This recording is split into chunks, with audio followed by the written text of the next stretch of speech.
Hi students, దీంట్లో question number 6 1 క్వశ్చన్లో 6 number exercise number వచ్చేసి 4.3 డైరెక్ట్గా క్వశ్చన్లోకి వెళ్దాం. 2x + 3y = 13, 5x - 4y = -2. దీన్ని మామూలుగా ఏ విధంగా రాసుకోవచ్చు? 2 × 1x + 3 × 1y = 13. ఇది ఈక్వేషన్ 1. అదేవిధంగా 5 × 1x - 4 × 1y = -2 సెకండ్ ఈక్వేషన్.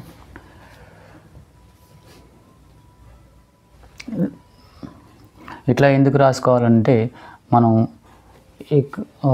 ఇచ్చిన వేరియబుల్స్ ఫ్రాక్షన్ డినామినేటర్ ప్లేస్లో ఉంది. సో ఇది లీనియర్ ఈక్వేషన్ కాదు. ఇట్లా దీని నుంచి మనం ఇట్లా ఈ విధంగా రాసుకొని వీటిని పీ కానీ క్యూ కనుక్కుంటే మనం సాల్వ్ చేయడానికి ఈజీగా ఉంటుంది. దాని గురించి 2 × ఇక్కడ లెట్ బి దీన్ని 1/xని పీ అనుకుందాం, ఈ యొక్క 1/yని క్యూ అనుకుందాం. సబ్స్టిట్యూట్ చేద్దాం ఇప్పుడు వాల్యూను.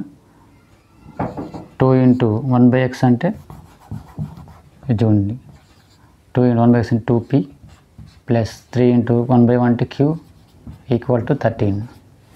అదేవిధంగా ఇది ఈక్వేషన్ 3 అవుతుంది.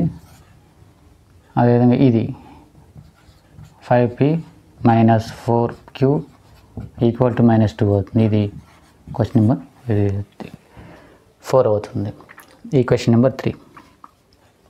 ఇప్పుడు మనం ఏం చేయాలి? ఇది ఇక్కడ దీంట్లో ఉన్న నెంబర్ని కోఎఫిషియంట్ని దీంతో మల్టిప్లై చేయాలి, దీంట్లో ఉన్న మల్టిప్లికేషన్ దీంతో లేదా 3కి 4కి ఎల్సిఎం కనుక్కొని ఆ యొక్క వచ్చిన ఎల్సిఎంని ద్వారా దీన్ని మల్టిప్లై చేసుకోవాలి ఈక్వేషన్ని.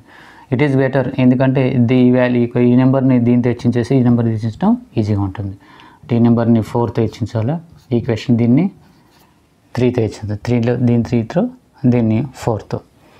4 రోళ్ళు 4 × 2 = 8 p + 4 × 3 = 12 q 4 × 13 = 52.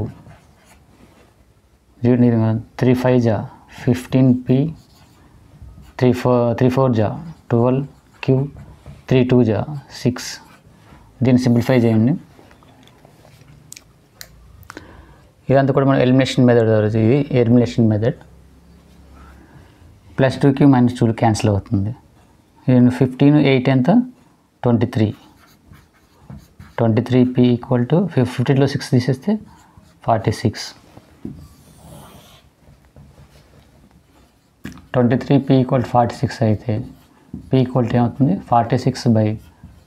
23 = 23 2 p = 22. ఇప్పుడు దీన్ని ఈ యొక్క p = 2 వచ్చింది కదా, ఈ యొక్క p వాల్యూని మనం ఈక్వేషన్ 3లో కానీ ఈక్వేషన్ 4లో కానీ సబ్స్టిట్యూట్ చేస్తే మనకి q వాల్యూ వస్తుంది. Substitute p = 2 in equation. We will substitute in equation 3. Equation 3 ఏంది? 2p + 3q = 13. p = ఎంత? 2. అంటే 2 × 2 + 3q = 13. 2 × 2 = 4.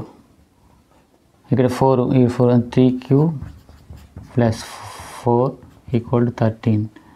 3q = 4 అడిపోతే -4. 13 - 4 = 9. 13 - 4 అంటే 9. q = ఏమవుతున్నప్పుడు ఇక్కడ మల్టిప్లై చేస్తుంది, ఇటుపోతే డివైడెడ్ చేస్తుంది, అంటే 9/3. 3 × 1 = 1, 3 × 3 = 3. q = 3.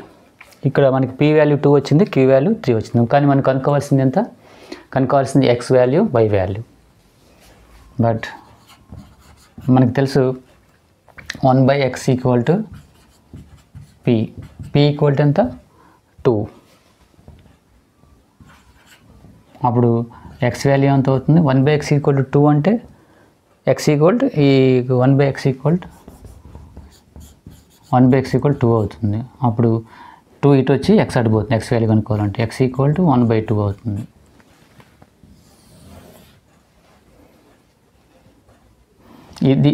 దీన్ని ఇక్కడ తీసుకొచ్చిన దీన్ని ఇక్కడ తీసుకొచ్చి దీన్ని ఇక్కడ తీసుకోవచ్చు, ప్లేసెస్ చేంజ్ చేసినాం అంతే. ఎక్స్ ఈక్వల్ టు మనకి ఎక్స్ వాల్యూ ఇటు పోతే ఎక్స్ వాల్యూ అవుతుంది, అప్పుడు 2 ఇటు వస్తే 1/2. 1/y 1/y equal to Q. Q equal to ఎంత వచ్చింది మనకి 3 వచ్చింది. అదేవిధంగా 1/y ఈక్వల్ టు ఏమవుతున్నప్పుడు 3 అవుతుంది. y ఈక్వల్ టు ఏమవుతుంది, ఈ యొక్క 3 ఇటు వచ్చేసి 3 ఇటు వస్తుంది, y ఇటు పోతుంది. y equal to 1/3. X value 1/2, ఇక y వాల్యూ 1/3. ఈ విధంగా ఈ యొక్క ఇచ్చినప్పుడు మనం ఆ వాల్యూస్ని ఈ విధంగా అనుకోవచ్చు. Thank you for watching.